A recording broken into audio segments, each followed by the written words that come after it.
ప్రభువైన యేసుక్రీస్తు నామములో కూడి వచ్చిన అందరికీ కూడా వందనాలు తెలియజేస్తూ ఉన్నాను. మరి 30వ బైబిల్ క్లాస్లోకి మీ అందరినీ కూడా నేను ఆహ్వానిస్తూ ఉన్నాను. మరి ఈ బైబిల్ క్లాస్లో మనము క్రీస్తు యొక్క శిలువ మరియు పునరుద్ధానము గురించి నేర్చుకోబోతూ ఉన్నాం. పోయినసారి జరిగినటువంటి 29వ క్లాస్లో యేసుక్రీస్తు ప్రభుల వారి పరిచర్యను గురించి మనము చూసి ఉన్నాం. యేసుక్రీస్తు ప్రభుల వారి పరిచర్యను గురించి ఆయన తన 3.5 సంవత్సర కాలంలో ఏ ప్రాంతాలలో తిరిగి పరిచర్య చేస్తూ వచ్చారు అనేటువంటి విషయాలు 29వ బైబిల్ క్లాస్లో మనం నేర్చుకొని ఉన్నాం. అలాగే ఈ 30వ క్లాస్లో మనం చూసినట్లయితే యేసుక్రీస్తు ప్రభు యొక్క శిలువ అనుభవము మరియు పునరుద్ధానముతో ఈ సబ్జెక్టు మనము ముగించుకోబోతూ ఉన్నాం.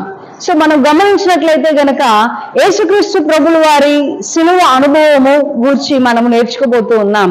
అందులో భాగంగా మనము చూసినట్లయితే యేసుక్రీస్తు ప్రభుల వారి పరిచర్య అంతటిలో కూడా వ్యతిరేకతను మనము చూస్తాం. ఎక్కడ చూసినా కూడా ఆయన పరిచర్యలో వ్యతిరేకతను చూస్తూ ఉన్నాం. అనేక సార్లు ఆయన ఒక అద్భుతం చేసినప్పటికీ కూడా ఆయనను అనేక మంది విమర్శించినటువంటి స్థితిగతులను మనం చూస్తూ ఉంటాం. ఉదాహరణ చూసినట్లయితే 38 సంవత్సరాలు రోగిగా ఉన్నటువంటి వ్యక్తిని యేసయ్య స్వస్థపరిచినందుకు గాను అనేక మంది యేసయ్యని శత్రువుగా భావించి వ్యతిరేకంగా చూసినట్టుగా మనం చూస్తాం. అలాగే కపెర్నహూములో పక్షవాయు గల వ్యక్తిని స్వస్థపరిచినప్పుడు దేవునికి వ్యతిరేకమైన పనులు చేస్తున్నాడు ఈయన అని చెప్పేసి క్రీస్తుకు విరోధముగా మాట్లాడటం మనము చూస్తాం. మత్తయి సువార్త 9వ అధ్యాయం 1 నుండి 8 వచనాలు మనం గమనించినట్లయితే, అలాగే యేసుక్రీస్తు ప్రభుల వారు ఒక సుంకరి అయిన వ్యక్తిని తనకు శిష్యునిగా మార్చుకున్నందుకు ఈయన కులమునకు వ్యతిరేకి అన్నట్టుగా మనము యేసయ్యను అన్నట్టుగా మనము చూస్తాము. అలాగే యేసుక్రీస్తు ప్రభుల వారిని ఉపవాసమును గురించి విమర్శించారు. అలాగే విశ్రాంతి దినమునందున స్వస్థపరిచినందుకు విమర్శించారు. అలాగే ఇంకా విశ్రాంతి దినమందున ఊచ చేయగల వారిని బాగు చేసినందుకు విమర్శించినట్టుగా మనం చూస్తాం. అది మత్తయి సువార్త 12వ అధ్యాయం 9 నుండి 14 వచనాల్లో మనం చూస్తాం. ఊచ చేయగల వారిని విశ్రాంతి దినమందున స్వస్థపరిచినందుకు గాను యేసయ్యని ఇదిగో ఈ వ్యక్తి విశ్రాంతి దినమును ఆచరించని వాడు అన్నట్టుగా మనం చూస్తాం. అలాగే ఉపవాస దినాన్ని ఆచరించని వాడు అని కూడా వ్యతిరేకించినట్లుగా మనం చూస్తాం. అలాగే ఈ విధంగా ఏ పని చేసినప్పటికీ కూడా ఆ పనిలో యేసయ్యని అనేక మారులు వ్యతిరేకిస్తూ ప్రధాన యాజకులు, శాస్త్రులు, పరిసయ్యులు, పెద్దలైన వారు, యూదులైన వారు ఆయనకు వ్యతిరేకంగా గుంపు కూడినట్టుగా మనము చూస్తాం. ఎక్కడెక్కడ ఆయన మాటల్లో తప్పు పడతామా, ఎక్కడెక్కడ ఆయన పనిలో తప్పు పడదామా, ఎక్కడెక్కడ ఆయన చేసిన అద్భుతంలో తప్పు పడదామా అంటూ ఆయన చేసినటువంటి 3.5 సంవత్సరాల కాలముల సేవ అంతటిలో కూడా ఆయన వెనకాల వ్యతిరేకమైనటువంటి పరిస్థితులను మనం చూస్తాం, గమనిస్తాం. యేసుక్రీస్తు ప్రభుల వారి సేవలో 3.5 సంవత్సర కాలంలో ఏం జరిగిందండి? ఎప్పుడు చూసినా ఆయన వెనకాల తిట్టేవాళ్ళు, ఆయనని బాధ పెట్టేవాళ్ళు, అవమానించేవారు, ఆయనని ఇబ్బంది పెట్టేటువంటి వారే మనం చూస్తాం. ఒక్కొక్కసారి యేసయ్యని అప్పటికప్పుడే చంపాలని చూస్తారు, కానీ ఆయన తప్పించుకుంటాడు ఒక్కొక్క దగ్గర. అప్పటికప్పుడే మాటలలో ఈయనని ఎలాగ తప్పు పట్టాలా అని చూస్తారు. ఏమని చెప్తారండి? ఏమంటారు? మనము కైసరికి పన్నివ్వచ్చా, పన్నివ్వద్దా? అప్పుడు యేసయ్యకి ఏం చెప్పాలి? యేసయ్యని చిక్కుల్లో పడేయాలని అనేక సార్లు ప్రశ్నలతో సంధించినట్టుగా మనం చూస్తాం. కానీ ఏ దగ్గర కూడా యేసయ్య చిక్కుకోలేదు. అందుకే యోహాను సువార్త 8వ అధ్యాయంలో చక్కటి మాట రాయబడుతుంది. ఏంటంట? ఒకసారి చూద్దాము. ఆయన మాటలో ఎందుకు కూడా ఎటువంటి తప్పు లేదంట. ఒకసారి చూద్దాము ఆ మాటని. ఎంతో చక్కటి అద్భుతమైనటువంటి మాట.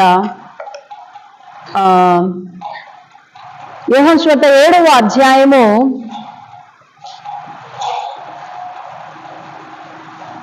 45వ వచనంలో చూస్తాం. ఆ బంట్రౌతులు ప్రధాన యాజకుల యొద్దకును పరిసయ్యుల యొద్దకును వచ్చినప్పుడు వారు ఎందుకు మీరు ఆయనను తీసుకుని రాలేదని అడగగా ఆ బంట్రౌతులు ఆ మనుష్యుడు మాట్లాడినట్లు ఎవడును ఎన్నడునూ మాట్లాడలేదనిరి. అంటే ఆయనను బంధించడానికి, పట్టుకోవడానికి, సంకెళ్ళేసి తీసుకెళ్లిపోవడానికి వచ్చిన సైనికులు సైతము ఆయన మాటల్లో కూడా తప్పు పట్టలేక ఆయన వదిలేసి వెళ్ళిపోయినట్టుగా మనం చూస్తాం. ఇలాగా అనేక మారులు 3.5 సంవత్సర కాలములో ఆయన చేసిన పరిచర్య అంతటిలో కూడా ఆ వ్యతిరేకత చూస్తాం. ఆ వ్యతిరేకత, ఆ అసూయ, ఆ ఓర్వలేనితనము, ఏసైకి వచ్చినటువంటి ఏసై చేసినటువంటి ఆ పరిచర్య గాని, ఏసైకి వచ్చిన ఆ పేరు గాని ఓర్వలేనటువంటి ప్రధాన యాజకులు, శాస్త్రులు, పరిసయ్యులు వీళ్ళందరూ కూడా ఏం చేశారండి, అది పీక్ స్టేజ్ లోకి వచ్చింది. ఒకనొక సమయాన్న ఆయన ఎలా చంపాలన్నా గోరట్ల. ఆయన ఎన్నోసార్లు చంపడానికి ప్రయత్నం చేసినా కూడా ఆయన్ని చంపడానికి అసలు దారి దొరకట్లేదు. ఎక్కడ యేసుని పట్టుకోలేని పరిస్థితి. అలాంటి సందర్భములో మనం చూస్తాము యూదా వారికి చిక్కినట్టుగా చూస్తాం. ఇస్కరియోతు యూదా ఈ ప్రధాన యాజకుల చేతికి చిక్కినట్టుగాను, తద్వారా యేసుని వెన్నుపోటు పొడిచి ఆ సమయంలో, అనగా గొల్గొతా కొండ పైన ఆ సమయంలో, ఒలీవల కొండలో ఉన్నటువంటి ఆ సమయంలో, గొల్గొతా కొండ కాదు, ఒలీవల కొండలో ఉన్నటువంటి ఆ సమయంలో, గెత్సెమని తోటలో ఉన్న ఆ సమయంలో ఇస్కరియోతు యూదా యేసుని పట్టించినట్లుగా మనము చూస్తాం. సో ఇక్కడ ఆ వ్యతిరేకత పెరుగుతూ యేసుని చంపడానికి తీసుకొని వచ్చింది. సో మనం చూస్తాం యేసు యొక్క శిలువ మరణాన్ని గురించి ప్రవచనాలు ఏమైనా ఉన్నాయా? పాత నిబంధన కాలంలో ఏమైనా ప్రవచనాలు ఉన్నాయా? ఎక్కడైనా మీరు చూసారా ప్రవచనాలు ఉన్నట? ఎక్కడ ఉన్నాయి?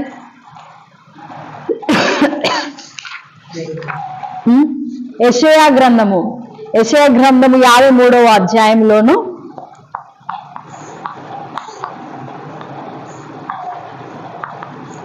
అలాగే సామ్స్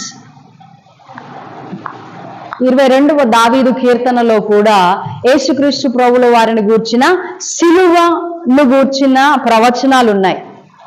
యేసుక్రీస్తు ప్రభుల వారి పుట్టుకను గూర్చిన ప్రవచనాలు అనేక మంది ప్రవచించినప్పటికీ కూడా యేసయ్య యొక్క సిలువను గూర్చి ప్రవచించిన వారు కూడా అనేకులు ఉన్నప్పటికీ ఈ ఇద్దరు మాత్రం చూడండి, యెషయా గారు అలాగే దావీదు గారు కూడా యేసయ్య సిలువ మరణాన్ని గూర్చి, సిలువ శ్రమను గూర్చి ఈ ఇద్దరు కూడా ప్రవచించినట్లుగా మనము చూస్తాం. అలాగే యేసుక్రీస్తు ప్రభుల వారి యొక్క సిద్ధపాటు, సిలువ కోసం తను తాను ఏ విధంగా యేసయ్య సిద్ధపరుచుకున్నాడో మనం చూద్దాం. మనం గమనించినట్లయితే గనక యేసయ్యకు ముందుగానే తాను సిలువకు అప్పగించబడతానని, తాను ఎందు నిమిత్తం ఈ లోకానికి వచ్చాడో ముందే తనకు తెలుసు.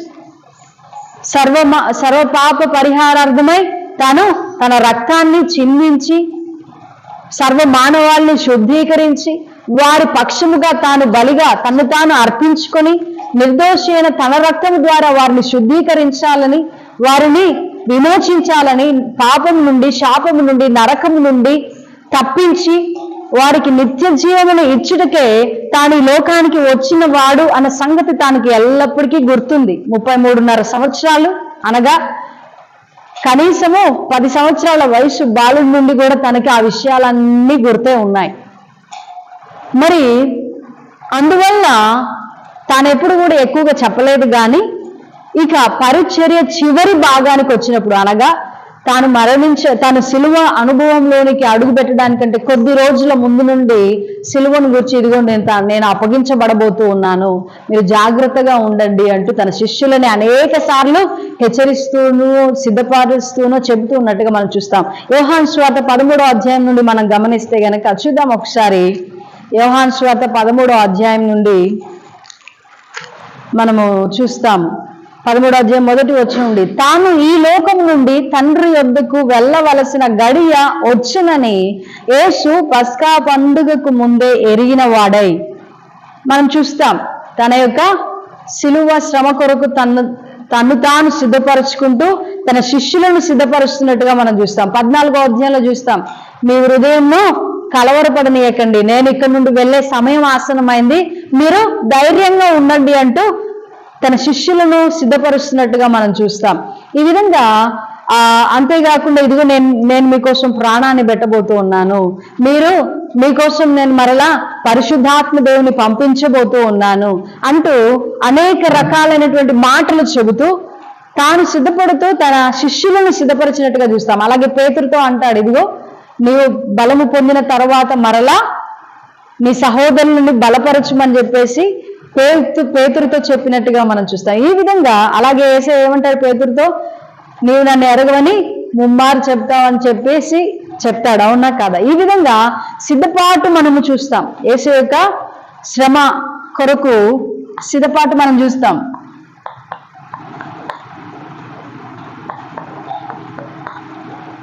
ఈ విధంగా మనము సిద్ధపాటును చూస్తాం. అలాగే యేసుక్రీస్తు ప్రభుల వారు ప్రాముఖ్యంగా తాను అప్పగించబడుతున్నటువంటి రాత్రి కాలమందున ఏ విధంగా తను తాను సిద్ధపరుచుకున్నాడండి? మత్తయి సువార్త 28వ అధ్యాయం 26వ అధ్యాయంలోనికి వస్తే గనక మత్తయి సువార్త 26వ అధ్యాయం 36వ వచనం నుండి మనం చూస్తాం. అంతటా యేసు వారితో కూడా గెత్సెమనే అనబడిన చోటికి వచ్చి, ఆ చోటికి రావడానికంటే ముందు తాను శిలువ మరణాన్ని అనుభవించబోతూ ఉన్నానని దానికి సూచనగా వారికి ఒక కొత్త నిబంధనని అనుగ్రహించి వెళ్ళారు. అదేమిటది? ఏంటది? అది రొట్టె ద్రాక్షారసమును ఏ విధంగా వారు తీసుకోవాలి అనేటువంటి ఆ సందర్భాన్ని కూడా యేసయ్య స్పష్టంగా తన శిష్యులకి ఇచ్చినట్టుగా చూస్తాం. నా జ్ఞాపకార్థంగా మీరు దీనిని చేయండి, నా శిలువ శ్రమను మీరు జ్ఞాపకంగా మీరు ఎప్పుడు ఎల్లప్పుడూ ఉంచుకోవాలి అంటూ తన జ్ఞాపకార్థంగా క్రొత్త నిబంధనకు గుర్తుగా రొట్టె ద్రాక్ష రసాన్ని కూడా వారికి తెలియజేశారు.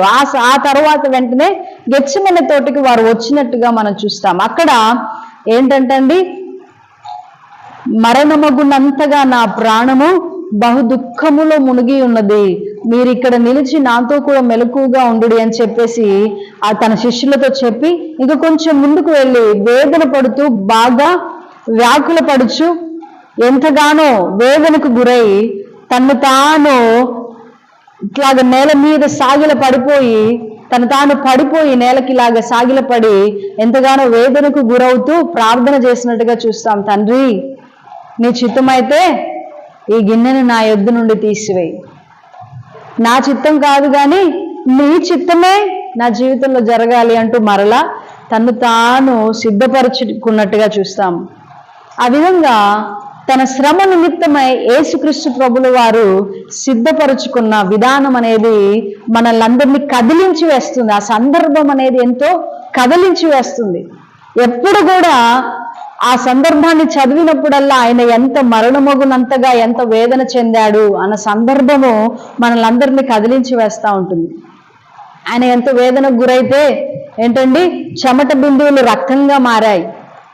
సైంటిఫిక్ ప్రకారంగా ఏంటంటే అది ఎక్కువ ఒత్తిడికి గురైనప్పుడు చెమట రంధ్రాలలో నుండి, ఇప్పుడు చర్మము మీద ఉన్నటువంటి ఆ రంధ్రాలలో నుండి ఎక్కువ ఒత్తిడికి గురైతే ఆ రంధ్రాలలో నుండి, ఆ స్వేద రంధ్రాలలో నుండి రక్తము బయటకు వస్తుందంట. ఎంత ఎక్కువ ఒత్తిడికి గురైతే అసలు సహజంగా అది మనం ఎప్పుడైనా ఎవరికైనా జరగడం చూస్తామా? చూడం. అంటే అదొక పీక్ స్టేజ్ అని మనకు అర్థమవుతుంది. ఆయన ఎంతో వేదనకు గురైనటువంటి సందర్భము, ఆ సందర్భములో ఆయన స్వేద రంధ్రాలలో నుండి చెమట బిందువులకు బదులుగా రక్తము బయటికి వచ్చినట్టుగా, రక్తపు చుక్కలు కిందికి నేల మీదకు వచ్చినట్టుగా మనం చూస్తాం. అంటే అంత ఒత్తిడికి ఆయన లోనై తన్ను తాను అప్పగించుకొని తన్ను తాను సిద్ధపరుచుకున్నట్టుగా మనం చూస్తాం. నిర్దోషి అయిన తాను ఎంత శాపకరణమైనటువంటి మరణాన్ని పొందబోతున్నాడో, ఏ పాపం ఎరుగనటువంటి ఆయన ఎంత భయంకరమైనటువంటి క్రూరమైనటువంటి మరణానికి తాను అప్పగించబడబోతూ ఉన్నాడు అంటూ తను తాను ఎరిగిన వాడే సిద్ధపరుచుకున్నటువంటి ఆ అనుభవం అనేది మనల్ని ఎంతగానో అనేక మారులు కలిచి వేస్తూ ఉంటుంది.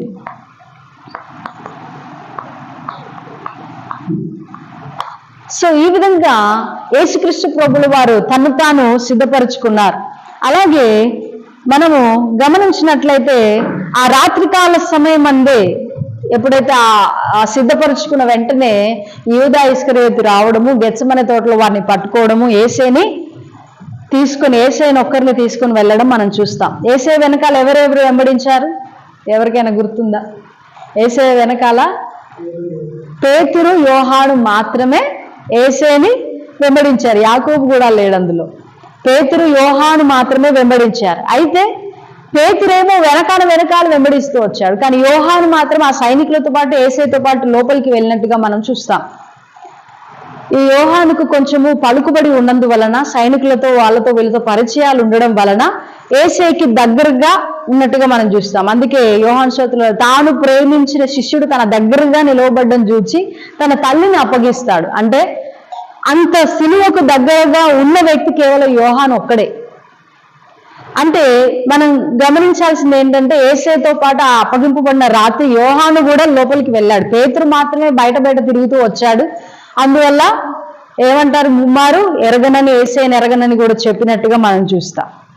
సో అప్పగించబడిన రాత్రి మొట్టమొదటిగా యేసయ్యని ఎక్కడికి తీసుకెళ్లారో ఎవరికైనా ఐడియా ఉందా? కైపా దగ్గరికి తీసుకొని వెళ్ళారు. ప్రధాన యాజకుడైన కైపా దగ్గరికి మొదటగా తీసుకొని వెళ్ళారు. ఆ రాత్రంతా కూడా ఆయన్ని ఏం చేశారు? పెడిగుద్దులతో గుద్దుతూ, ఉమ్మి వేస్తూ, అపహసిస్తూ, అరచేతులతో కొడుతూ, ఈ రకరకాలైనటువంటి ప్రశ్నలు వేస్తూ ఆయన్ని చిత్రహింసలకు గురి చేస్తున్నట్టుగా మనం చూస్తాం. బహుశా ఆ రాత్రంతా కూడా ఆయన్ని అలాగా అపహసిస్తూ, ఇబ్బంది పెడుతూ, కొడుతూ, తిడుతూ నానా రకాలైనటువంటి టార్చర్ పెట్టారు అక్కడంతా కూడా. తెల్లవారుజామున 6 గంటల సమయానికి, తెల్లవారుజామున 6 గంటలకు ముందే ఏం చేశారని అంటే యేసుక్రీస్తుని పిలాతు దగ్గర తీసుకొని వచ్చారు. నెక్స్ట్ స్టేజ్ ఎక్కడికి వచ్చింది? పిలాతు దగ్గర తీసుకొని వచ్చారు. పిలాతు ఏమన్నాడు? పిలాతు కొద్దిసేపు విచారించి యేసుక్రీస్తులో ఎటువంటి నేరాన్ని చూడలేదు. నేరము నిరూపించబడుట పిలాతు గ్రహించిన వాడే ఏం చేశాడు? తప్పించుకోవాలనుకున్నాడు. ఈ మనుషుడు గలిలయుడు కదా, ఆ గలిలయుడు అంటే ఆ ప్రాంతము హేరోదు క్రిందికి వస్తుంది, మీరు హేరోదు దగ్గరికి తీసుకెళ్ళమని చెప్పాడు. వెంటనే వీళ్ళు ఎక్కడికి తీసుకొని వెళ్ళారు? హేరోదు దగ్గరికి తీసుకొని వెళ్ళారు. హేరోదు దగ్గర కూడా ఏం జరిగింది? అక్కడ కూడా హేరోదు అవమానపరిచి, తిట్టి, నువ్వు అదా, నువ్వు ఇదా, ఇలాగా, నువ్వు అలా చేస్తావా, ఇలా చేస్తావా అని చెప్పేసి మళ్ళీ తిట్టి, మళ్ళీ తాను ఎటువంటి శిక్ష వేయకుండానే మరలా తిరిగి ఎక్కడికి తీసుకొని వచ్చారు? మరలా పిలాతు దగ్గరికి తీసుకొని వచ్చారు.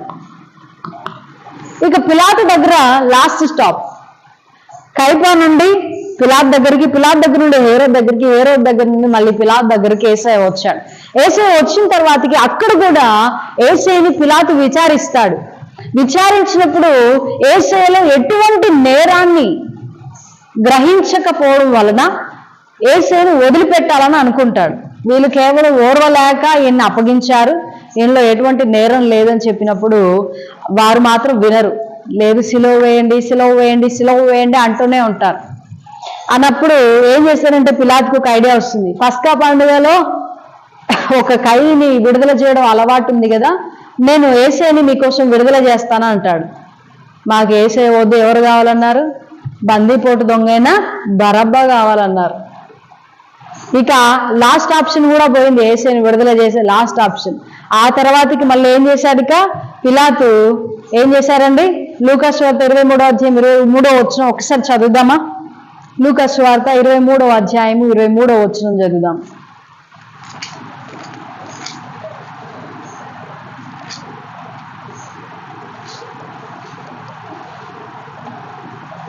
అయితే వారు ఒకే పట్టుగా పెద్ద కేకలు వేసి వీరిని సిలువ వేయమని అడగగా వారి కేకలే గెలిచెను. చూసారా అండి? ఇక్కడ ఏం రాయబడి ఉంది? వారు ఒకే పట్టుగా పెద్ద కేకలు వేస్తా ఉండడం వల్ల ఎటు తోచని వాడై పిలాతు నిరపరాధి అయినటువంటి యేసుక్రీస్తు ప్రభుల వారిని మీ ఇష్టం, ఇక మీరేమైనా చేసుకోండి అంటూ వారి చేతులకు అప్పగించినట్టుగా చూస్తాం. వారి కేకలే గెలిచాయి. అప్పటి నుండి ఈ పిలాతు దగ్గర నుండి యేసుక్రీస్తు ప్రభుల వారి దగ్గర నుండి ఏమని చట్టం వచ్చిందో తెలుసా? తీర్పు ఎంత ఆలస్యమైనా పర్వాలేదు కానీ నిరపరాధిని మాత్రం శిక్షించడం అనేది తప్పు. తీర్పు ఎంత ఆలస్యమైన కానీ నిరపరాధి మాత్రం శిక్షించబడడానికి వీల్లేదు అనేటువంటి చట్టం వచ్చేసింది. అందుకే అనేక సార్లు చాలా లేట్ అయిపోతా ఉంటాయి, ఆలస్యం అయిపోతా ఉంటాయి కేసులు. అయినప్పటికీ కూడా నిరపరాధి మాత్రం శిక్షించబడడానికి వీల్లేదు అనేటువంటి ఒక చట్టం ఏర్పడింది. చూడండి, యేసుక్రీస్తు ప్రభువు వారు రాత్రి అప్పగించబడి ఉదయం తెల్లవారేసరికి 9 వరకు ఆయన శిలువ మీద ఉన్నాడు. కేవలం ఒక 6 గంటలు లేదా 8 గంటలు లేదా 9 గంటల సమయం, ఒక రాత్రి 9 నుండి పొద్దున 9 వరకు ఒక 12 గంటల సమయంలో ఆయన్ని ఏమేం చేశారండి? ఎన్నెన్ని స్థానాలకు దిప్పారు. కైప దగ్గర తీసుకెళ్లారు, పిలాత్ దగ్గర తీసుకెళ్లారు, హేరోదు దగ్గర తీసుకెళ్లారు, పిలాత్ దగ్గర తీసుకెళ్లారు, యెరూషలేము నుండి మరలా ఇక్కడికి తీసుకొచ్చారు. అటు ఇటు అటు అనేక ప్రాంతాలు తిప్పుతూ 4 ప్రాంతాల్లో ఆయనకి విచారణ జరిగించారు. ఆ తర్వాత 39 కొరడా దెబ్బలు కొట్టించారు. అపహసించబడ్డాడు, ఉమ్ము వేయబడ్డాడు, కొట్టబడ్డాడు, తిట్టబడ్డాడు, ఎన్నో రకాలైనటువంటి ఇబ్బందులు, ముళ్ళ కిరీటం పెట్టబడింది. ఈ విధంగా అంత అయిన తర్వాత అది కేవలం ఒక 6 గంటల సమయమే, మ్యాక్సిమం 12 గంటలు లేదా మినిమం 6 గంటల సమయంలో తీర్పు తీర్చబడింది నిరపరాధి అయిన వ్యక్తికి. సో ఇక వెంటనే 9 గంటల సమయానికల్లా ఈ పిలాతు అప్పగించాడని మీ ఇష్టం అని చెప్పేసి అప్పగించినప్పుడు యేసయ్యని తీసుకొని వచ్చేసి ఏం చేశారు? కల్వరి గొల్గొతా కొండపైన కపాల మనబడిన స్థలంలో అక్కడ 2 దొంగల మధ్యన, గెస్టస్ డిస్మస్ అనేటువంటి దొంగల 2 మధ్యన, కుడివైపున ఒకరు ఎడం వైపున ఒకరితో ఆయనని సిలువ వేసినట్టుగా మనం చూస్తాం. యేసుక్రీస్తు ప్రభువుల వారి సిలువ బరువు 150 కేజీలు, యేసయ్య యొక్క బరువు 75 కేజీలు అంట. ఆయన మంచి ఆజానుభావుడైన వ్యక్తి అంట, దృఢమైన బలంగా ఉన్నటువంటి వ్యక్తి. అయితే సిలువ వేసే సమయానికి ఆయనను ఆల్రెడీ మొత్తం రక్తం అంతా కారిపోయింది. ఆయన కొట్టబడినటువంటి దెబ్బల వల్ల చాలుగా చర్మం విభజించబడడం వలన ఆయన ఒక రక్తము సాయంత్రం 6 గంటల లోపే, 9 గంటలకు సిలువ వేస్తే 6 గంటల లోపు ఆయనకి రక్తం అంతా కారిపోయి గుండెల్లో పొడిచినప్పుడు రక్తము మరియు నీళ్లు మొత్తం నీళ్ళు వచ్చాయట. అంటే అర్థం ఏమిటి అని అంటే ఆయనలో రక్తం అనేది లేకుండా, మొత్తము ఒక్క చుక్క కూడా లేకుండా కారిపోయినట్టుగా మనం గమనిస్తాం. సో ఈ విధంగా ఈ 150 కేజీల ఆ సిలువని మోయలేక మోస్తూ ఉన్నప్పుడు కొట్టబడి ఆహారం లేనివాడై, నిద్ర లేనివాడై, ఆ రాత్రి అంతా కూడా అటు ఇటు తిప్పబడుతూ, ఇబ్బంది పెట్టబడుతూ, టార్చర్ చేయబడుతున్న ఆ సమయంలో ఇక యేసయ్యకి సహాయకంగా ఎవరిని పెట్టారు? కురేనీయుడైన సీమోన్ను పెట్టారనమాట. ఆ కురేనీయుడైన సీమోను యేసయ్య ఇద్దరు కలిసి ఆ సిలువని గొల్గొతా కొండపైకి తీసుకొని వెళ్ళిన తర్వాత అక్కడ చేతులలో కాళ్ళలో మేకులు కొట్టి సిలువకి వేసిన తరువాత ఇక ఆయన కొద్దిసేపు, కేవలం 6 గంటల సమయం మాత్రమే, ఆయన 3 గంటల వరకే ఆయన మరణించిన, 9 నుండి 3 గంటల వరకే ఆయన ఒక 7 మాటలు మాత్రమే పలికి ఆ తర్వాతకి తన యొక్క ఆత్మను అప్పగించినట్టుగా దేవుడికి మనం చూస్తాం. ఈ విధంగా అప్పగించుకున్న తరువాతకి అది ఏ రోజండి? శుక్రవారం. కాబట్టి కేవలం ఇప్పటికీ గుడ్ ఫ్రైడే ఏ రోజు జరుపుకుంటాం? శుక్రవారం రోజు మాత్రమే. డేట్ మారుతుంది కానీ రోజు మారదు. డేట్ మారుతుంది కానీ రోజు మాత్రం కేవలం శుక్రవారం రోజున మాత్రమే మనము జరుపుకుంటామా గుడ్ ఫ్రైడే. ఆ తర్వాతకి యేసుక్రీస్తు ప్రభువు వారు తను తాను అప్పగించుకున్న తరువాత మనం చూస్తాము, శుక్రవారం రోజున సాయంత్రము 6 గంటలైతే విశ్రాంతి దినం ఆరంభమవుతుంది.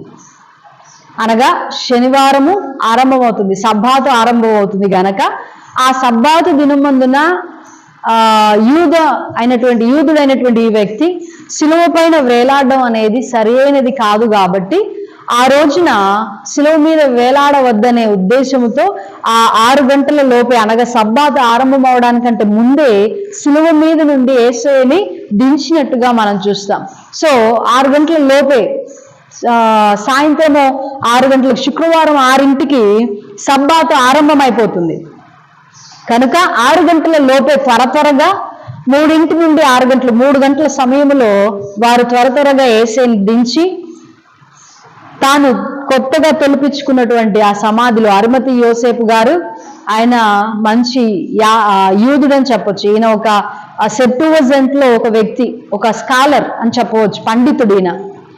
ఈ పండితుడు అనేటువంటి అరిమతయి యోసేపు గారు, ఈ వ్యక్తి తనను యేసయ్యను తీసుకొని తన సమాధిలో పెట్టించినట్టుగా చూస్తాం. సన్నని నార వస్త్రాలు ధరింపజేసి చుట్టి యేసయ్య యొక్క శరీరానికి చుట్టి తనను అక్కడ పడుకోబెట్టినట్టుగా మనం చూస్తాం.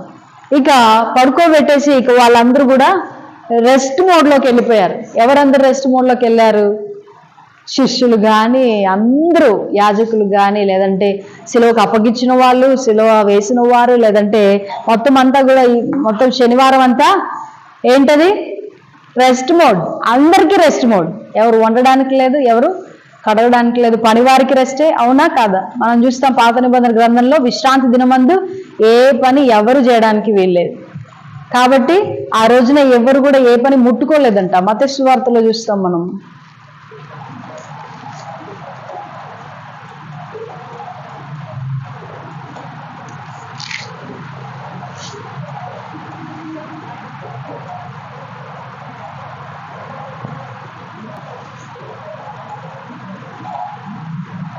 యాభై 59వ వచనం, మత్తయి సువార్త 27వ అధ్యాయము 60వ వచనం చూస్తాం. తాను రాతిలో తొలిపించుకున్న క్రొత్త సమాధిలో దానిని ఉంచి సమాధి ద్వారమునకు పెద్ద రాయి పొర్లించి వెళ్ళిపోయెను.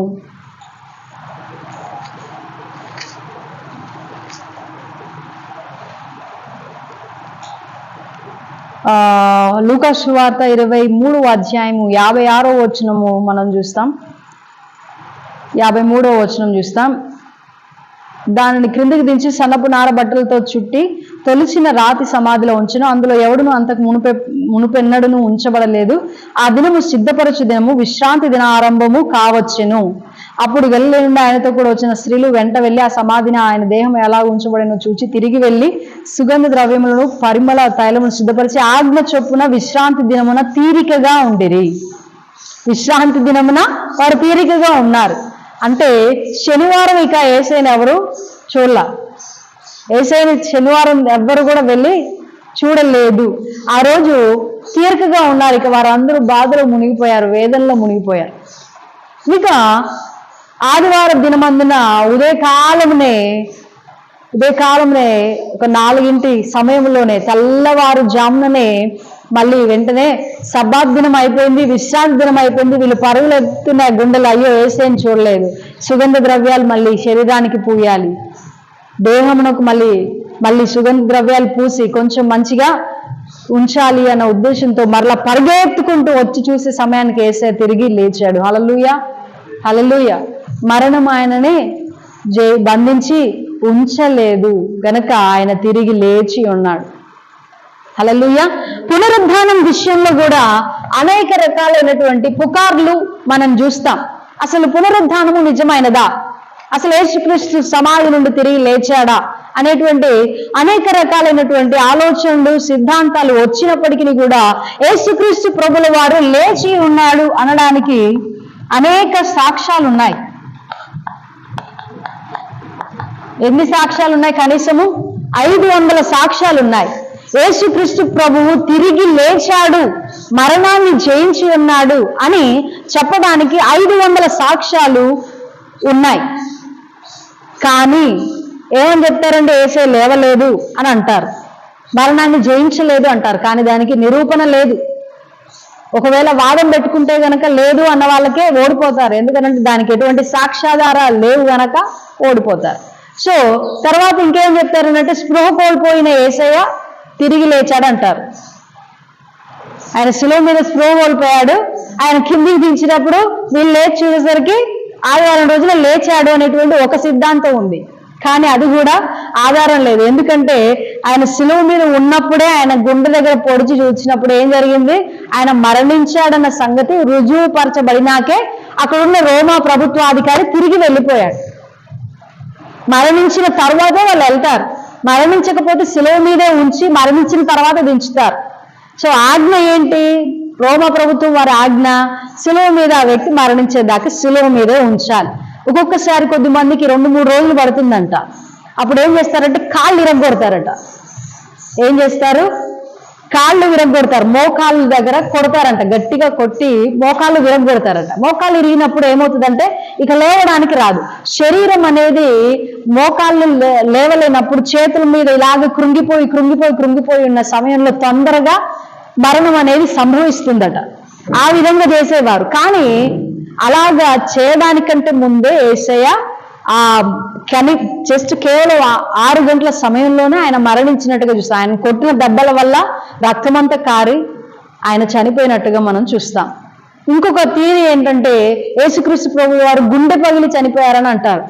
వేదనకు గురైపోయి గుండె పగిలి చనిపోయారని అంటారు. హార్ట్ అటాక్ ప్రాబ్లం వల్ల కూడా ఆయన చనిపోయి ఉండవచ్చు. ఎందుకనంటే ఆయన ఎంతో వేదనకు గురైపోయి తన చుట్టూ తన ప్రజలు చేస్తున్న దాన్ని తట్టుకోలేక మరణించి ఉండవచ్చు అని అంటారు. ఎందుకన్నా అంటారంటే ఆ గుండె దగ్గర పొడిచినప్పుడు నీరు కారింది అని అంటే అది ఒక హార్ట్ ప్రాబ్లంగా సూచిస్తుందంట. దానివల్ల కూడా అది చెప్తారు. సో ఈ విధంగా మనం చూస్తే యేసయ్య స్పృహ కోల్పోయి లేవలేదు, అలాగే పడుకొని లేవలేదు, అలాగే గుహలో ఉంచిన కారణం వల్ల చల్లదనానికి తిరిగి లేచాడని అంటారు. అలాంటివి ఏమీ లేదు. యేసయ్య సమాధి దగ్గర భద్రంగా 2 సైనికులను పెట్టినప్పటికీ కూడా యేసయ్య మరణం నుండి తిరిగి లేచారు. ముద్ర వేశారు. సమాధికి ఎవరైనా ముద్ర వేస్తారా భద్రంగా? కదా, ఎక్కడ జరగని పరిస్థితి. కానీ ఎక్కడ లేస్తాడని చెప్పాడు కాబట్టి లేస్తాడేమో అన్న భయముతో సైనికులను కావలుగా ఉంచారు. అయినా కూడా సైనికులు ఆపలేరు, ఆ సంఖ్యలు ఆపలేకపోయాయి. మరణమే ఆయన బంధించి ఉంచలేకపోయింది, పాతాళమే ఆయన బంధించి ఉంచలేకపోయింది. ఇంకెవరు ఆయన ఆపగలుగుతారు? దేవుని కుమారుడు నిజమైన శక్తి కలిగిన వాడు గనక పునరుద్ధాన బలంతో ఆయన తిరిగి లేచి ఉన్నాడు. దేవుని నామానికి మహిమ కలుగును గాక. ఆమెన్. సో ఈ విధంగా పునరుద్ధానం గురించి అనేక రుజువులు రాయబడి ఉన్నాయి. మొట్టమొదటిగా యేసయ్య లేచిన తర్వాత మగ్దలేనే మరియకు ప్రత్యక్షమయ్యాడు, శిష్యునికి ప్రత్యక్షమయ్యారు, అలాగే కొంతమంది స్త్రీలకు, అలాగే కావలి వారికి ప్రత్యక్షమయ్యారు, అలాగే తోమాకు ప్రత్యక్షమయ్యారు. అలాగే కొరింథీయులకు రాసిన మొదటి పత్రిక 5వ అధ్యాయంలో కూడా మనము చూస్తాము.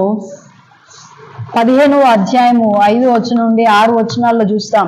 అక్కడ యేసుక్రీస్తు ప్రభుల వారు తాను తిరిగి లేచిన తర్వాత ఎంతమందికి కనబడ్డాడో అన్న సంగతిని అపోస్తలుడైన పౌలు గారు వివరిస్తూ రాసినటువంటి ఆ సందర్భాన్ని మనం చూస్తాం. కాబట్టి యేసయ్య పునరుద్ధాన బలముతో తిరిగి లేచాడు అన్న దానికి అనేకమైన ఆధారాలు ఉన్నాయి. కనుక మనమందరం కూడా ఈ గొప్ప దేవుణ్ణి కలిగి ఉన్నందుకు ఎంతగానో ధన్యులమై ఉన్నాం. మనమందరము కూడా యేసుక్రీస్తు శిలువ మరణము ద్వారా రక్షించబడిన వారమై పునరుద్ధాన బలము ద్వారా తిరిగి ఆయనతో పాటు ఉండుటకు సిద్ధపరచబడుతూ ఉన్నాం. సో దేవుడు మనల్ని అందరినీ కూడా అటువంటి కృపతో నింపి ఉన్నాడు. అలాగే సర్వలోక మానవాళికి కూడా ఈ గొప్ప కృప అనుగ్రహించబడాలని ఎంతగానో కోరుకుంటూ ఉన్నాము, ప్రార్థన చేస్తూ ఉన్నాం. దేవుడు ప్రతి ఒక్కరిని రక్షించును గాక. ఆమేన్. ప్రార్థన చేసుకుందాం. మహాగొప్ప దేవుడా యేసయ్య తండ్రి, నీకు వందనాలు, స్తోత్రాలు ప్రవ్వా.